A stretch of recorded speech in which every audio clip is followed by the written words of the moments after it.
What's up, guys? Another day at the shop, of course, because we still got a lot of work to do. Now, so if you guys watched yesterday's video, you would see that my thermostat on my SR was actually bad. So I just took the time a few minutes ago to replace it. I actually did it like 2 hours ago.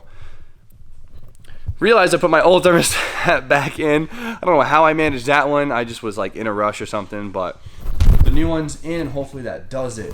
My old thermostat was stuck, so it actually wasn't allowing water to go through my engine, causing my engine to run hot and idle hot, which is not good. So now with the new thermostat, we should be all set and she should be completely roadworthy, which is awesome.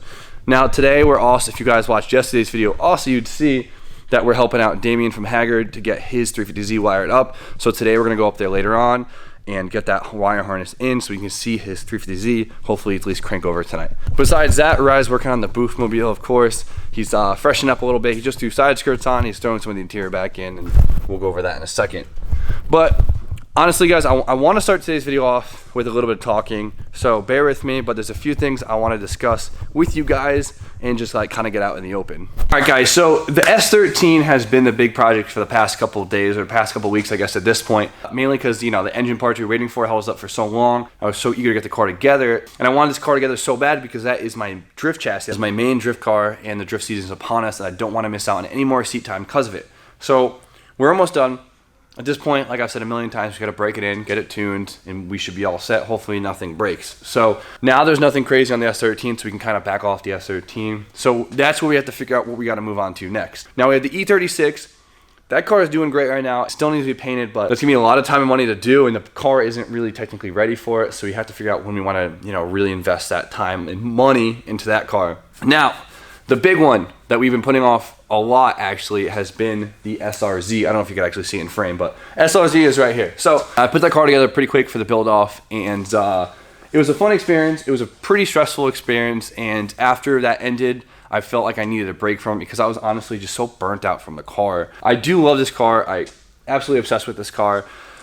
We do have the new front bumper for it and the side skirts that still need to be painted. I need to actually physically drive the car down to the paint store so they could scan the fender and then match the paint for the front bumper perfectly, because if we just go off the color code, it's gonna be like, it's not gonna match 100% because the paint's so old and it's been through some shit. So I really wanna shine some light on the Black Z because the past couple of weeks I've just completely not been on my mind. I've been so focused on everything else between getting everyone's car next door running and ready for the drift season and then getting my S13 done. So now I wanna go back onto this, so we're gonna jump back into the Black Z. Maybe today, if not tomorrow, we're gonna start getting this thing right. I wanna get this thing fully roadworthy, which means a few little things.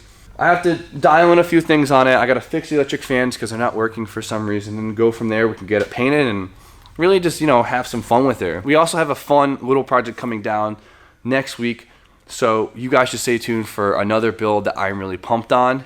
But that's like my catch-up rant for the beginning of the video. I know it's been talky, so we'll move on to actually doing stuff. And we gotta wait for this freaking RTV to drive, and then the S13 should be all set. And I don't really know when we're going on the Haggard's Bay. We'll do that a little bit later, but I guess we'll go outside and see what the guys are up to. Booth mobile officially has side skirts. Looks pretty good. Let me see do something about this fitment. What's going on here? Look at you finally washing this thing. I know, it cleans up nice. Right? Doesn't it feel like a whole different car now? Yeah, it's a lot cleaner. Yeah, there you go. Look at this guy. Living the dream. True. So just my luck. Went to go tighten the bolts on the thermostat housing. Look who decided to show up. I've been doing this to you every time now. What up? What's up, DJ? How's the Skyline treating you? It's good. She looks good. No, she don't. Well, she just needs a little paint. A little bit. A lot of paint. A little bit. So, DJ's here. We're finally gonna get a Silvia right. It's been leaking coolant ever since the Yukon show, and we haven't looked underneath it. DJ has been too busy because he is an adult now and has a full-time job. Yeah, unfortunately. DJ's finally down here, and we're gonna get it right because we need the space because something else is gonna be here in just a few days. And I'm pretty pumped about it. I think it's the coolant line for the turbo. I should be helping them right now. But we think it's the coolant line for the turbo, so hold on, you guys did great. So we think it's a coolant line for the turbo, so we gotta jack it up, get underneath, and then see it's in the back. It's like literally the most pain in the ass line, but hopefully it's easy. We'll find out soon. B-Haw somehow has never driven this car. I don't know how. B-Haw, is this your first right-hand drive? No, but the first time I was 16, and that was a long time ago. All right, go have fun. DJ, what are you doing? Get this thing on jack stands. For what? So I can go underneath it. I'm not going. I was gonna go underneath it. You can get jack stands. How was it? It was great. I loved it. This diff is so fun. This would be like an awesome, like short course road racing car. You just roaming through the gears with that diff. I definitely tried it out a little bit. It was cool. Yeah? You do a little donny? Just a little quick turnaround. Okay. You know what I mean? So it is the coolant return on the turbo, and it's tight. So I had to sacrifice my 18mm wrench You just to make it fit. Don't worry, that's a Craftsman. They'll warranty it. Alright, so Jimmy is being a good friend and fixing my leak. He was under the car and he found this stuck to the bottom of it. I'm missing. The light he's been looking for a while. And I drove all the way to the car show with this under my car. And I don't know how it didn't fall off. Light acquired. We had to go full send and fully sacrifice my 18. Poor 18. Well, now we'll Is it be able short to enough? find the 18 Is from it even now short on now enough? because it's missing the other side. I hope so. DJ, you owe me an 18. Gotcha. As tight as I could. DJ, hopefully that works for you. Hopefully it doesn't leak any more freaking coolant. And then I won't overheat and I won't blow my engine up. Hopefully. Did you check for flashlights under there? So B Hall taught me this trick. Are you using coolant right Yeah, now? just use a paint filter. Look at the specs. Not bad. Oh yeah, there it goes. It actually works. Good job, B Hall. So hopefully that thermostat will do the trick and my car will actually operate at a good temperature. One thing I did do quickly today was I got a new shift cover, a new shift boot. So my old shift boot kind of like fell apart and the retainer broke in half. So I got a new retainer and shift boot, brand new. It looks amazing. My interior is basically together. We're getting there. I love it. Now I just have to tie up all these wires. And now DJ's car should be all set. That was the only issue was it with that coolant leak, and it explains why it was so bad because the AN fitting on the turbo for the coolant return was just completely like backed off like 3 threads. It was really bad. So we're gonna get this right. Hopefully DJ will take it home in the next 2 days. I am gonna miss having it here, but I do need the room in the shop for something cool. Before I head out to help Damien with his wire harness for the night, I actually want to show something, a part I actually got from a subscriber, which is really cool. I hate myself because I can't find his Instagram anywhere, but his name is Raphael and he's from Chicago and he hooked it up with a new coil pack cover for my SR. This is actually like a brand new OEM one, well, a new old stock because clearly this has probably been made 20 plus years ago, but this is really cool. I'm surprised, like it's a lot more like gray than I thought it would be. I was expecting to be more silver. But if you're out there watching, make sure to leave a comment. Can't thank you enough. I'm super excited on this one. So much nicer. I'm really surprised at how much darker this is. I don't know if it's like, I don't think Raphael had it like repaint or anything, but that's crazy. I would never expect it to be that dark brand new. Surprisingly looks a hell of a lot better. I really like it, cleaned it up so much. It's late, but we gotta head out to Haggard now and get that wire harness somewhat hooked up tonight.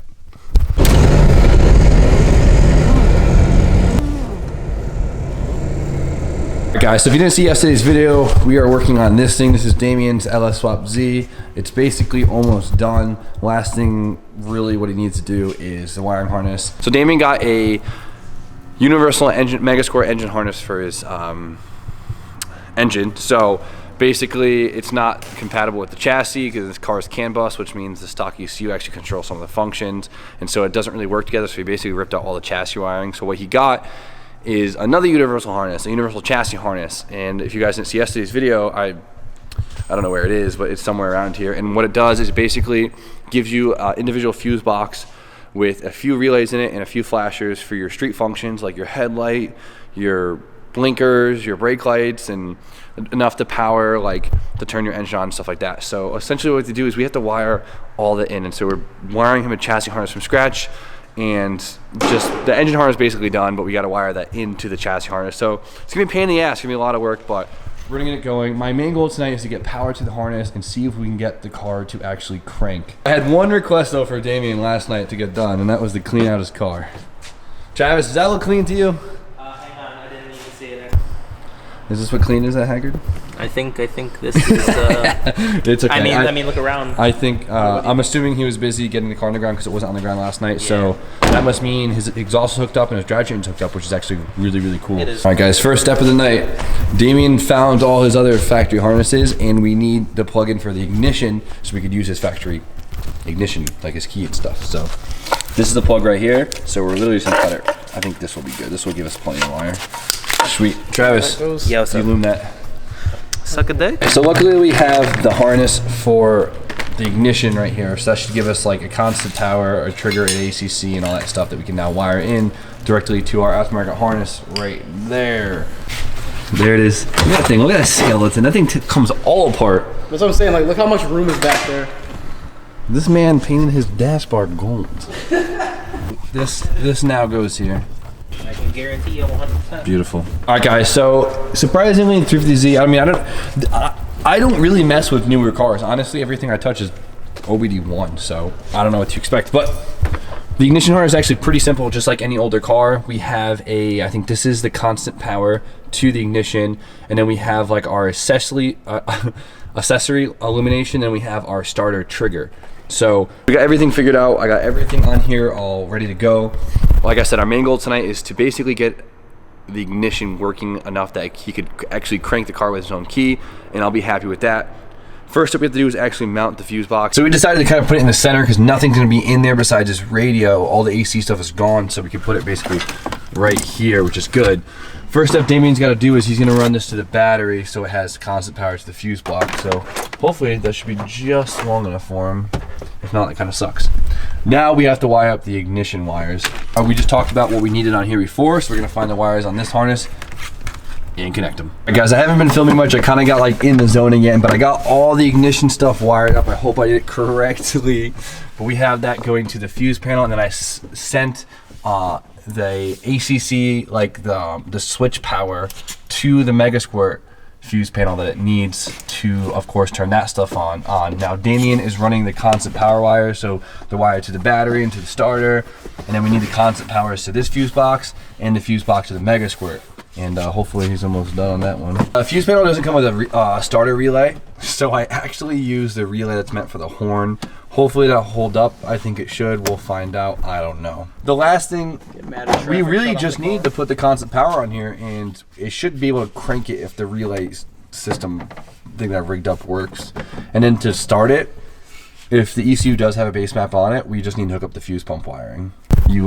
That's what I said, fuse pump? You said fuse pump. I do stuff like that a lot. Fuel pump, guys. I do it a lot. It's late, my bad. So Damien still has like half the chassis harness in the car, stuff that runs underneath the carpet and then to the center console. We're gonna try to utilize it as much as possible so we don't have to run more wires.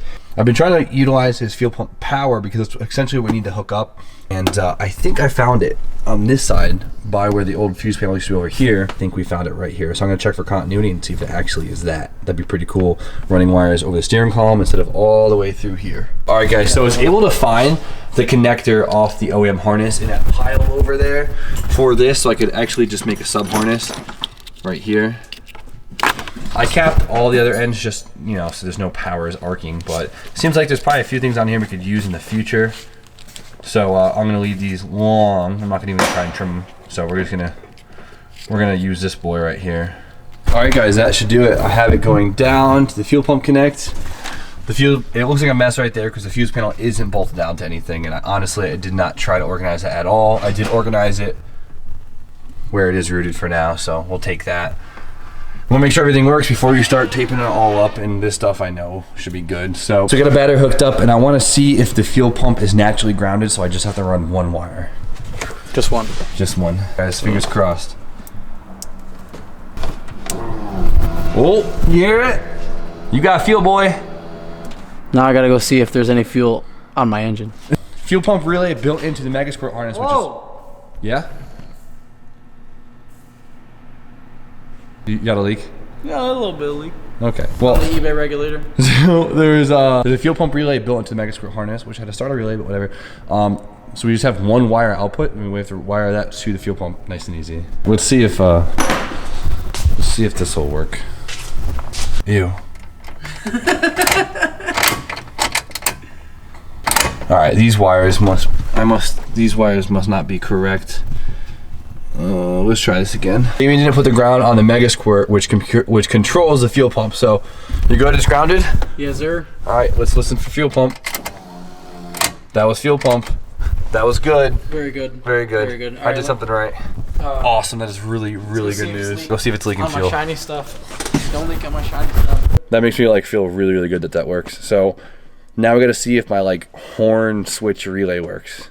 Being at cranks, the fuel pump works, so I know I did something right with the ignition, but the problem is I used that fan relay and I don't know if I hooked it up correctly because I kind of did it quick, so I guess we'll find out. You ready?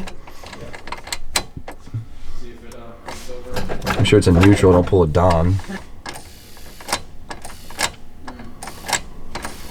Alright guys, so I think my relay is just not cutting it, so it's okay. We'll hold off. We'll wire a new relay in tomorrow, but to make sure I did get the wiring correctly, I'm just gonna jump the relay and actually see what the hell happens.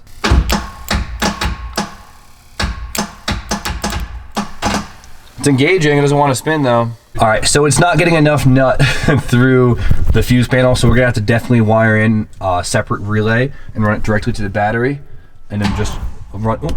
Oh, she's cranking. You hear that?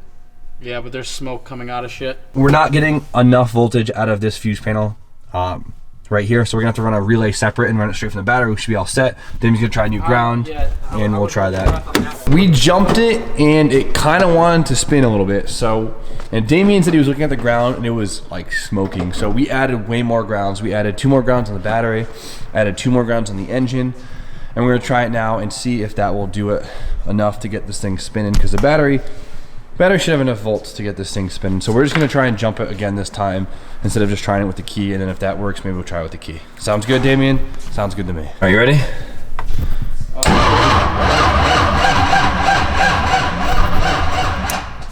That was way better. Oh yeah, dude. Much better. It definitely wasn't cranking fast enough, but it was definitely cranking. Yeah, it's a high torque start. Oh. Not. Remember when you first got here, I was like, I gotta put 1 more ground on the chassis harness? I don't know if that means anything, but I should probably put that ground on the chassis harness. It's literally chilling right there. So we're gonna run a relay because it definitely needs more amps to the trigger wire. This is like a really high torque starter, so we need a lot of amps going to it, and that harness is not gonna cut it. Fuel pump works with the key. Starter should work, but the just doesn't have enough nut on the relay, so we're gonna do it tomorrow. And then from there, we're gonna plug in the Mega Squirt and see what the hell is actually going on with it, because we were just kind of assuming there was hopefully a base map on it, but I don't know if that's the case. And then Damien's gonna fix his fuel issues because he got to fuel them. Oh yeah, got a couple. I mean, it's really just up here. Yeah, like all these are dry. It's just like a puddle here and a puddle here. This will be all our like street functions, so our blinkers, our brake lights, and wipers, and all that good stuff. But the ignition stuff should be all set. We're gonna tie it up later on once we get it all figured out, and we're gonna With a bigger relay. He's gonna put some like actual grounds on this thing now, right? Yeah, not booth that. grounds. Yeah. I'm happy we did really good progress today. It's super late. It's like 2 o'clock in the morning. I gotta go home, edit this video, and start again the next day. So yeah, it's late. So I'm pretty pumped on the progress for today. I hope you are too, Damien. I think Oh yeah, dude, my car is on the ground, and this dude got my car cranking more or less with like the key. So that's hype. That's all the hype. There it is, guys. I'm exhausted, so you guys know how it is. I hope you guys liked today's video, and that's about it. Like, comment, subscribe. Stay tuned for more content. And Damien, tell them what's up. Have a freaking good night, guys.